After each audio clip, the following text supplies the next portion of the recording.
అది చూసి I thought I will present or something, ఒక సినిమా ప్రజెంట్ చేద్దామని ఈ పిక్చర్ స్టార్ట్ చేశాను. సో యూనో డాటర్స్కి ప్రజెంట్ చేయడం అంటే చాలా జాగ్రత్తగా చేయాలి.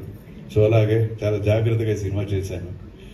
సో జనానికి ఇది నచ్చుతుంది అనే నమ్మకం నాకు చాలా ఉంది. అండ్ ఇంకో విషయం చెప్పాలి, ఎక్కడ ఆంధ్ర తెలంగాణ ఎక్కడికి వెళ్ళినా, ఏ ఒక చిన్న కార్నర్కి వెళ్ళినా, ఏ చిన్న చిన్న విలేజెస్కి వెళ్ళినా,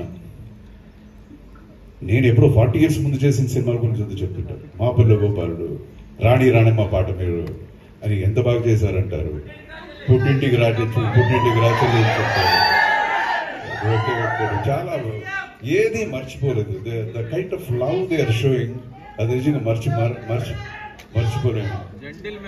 సో ఆ ఒక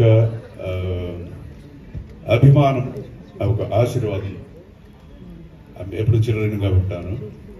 అదే అభిమానం నా డాటర్ మీద చూపించాలి. అండ్ ఈ ఆశీర్వాదం, అభిమానం అన్నప్పుడు ఇంకొకరు జ్ఞాపకం వస్తున్నారు. That is the hero of this picture, Niranjan. యాక్చువల్గా నేను ఇది కథ నా డాటర్ కోసం చేశాను.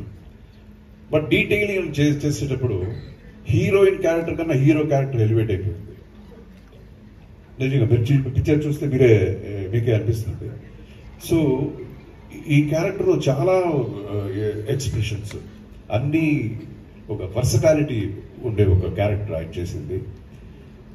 దీనికి ఎవరు మంచి ఒక ఆర్టిస్ట్ కావాలని చూస్తుండగా ఇమీడియట్గా బెంగళూరు నుంచి నాకు కొన్ని ఫొటోస్ వచ్చింది.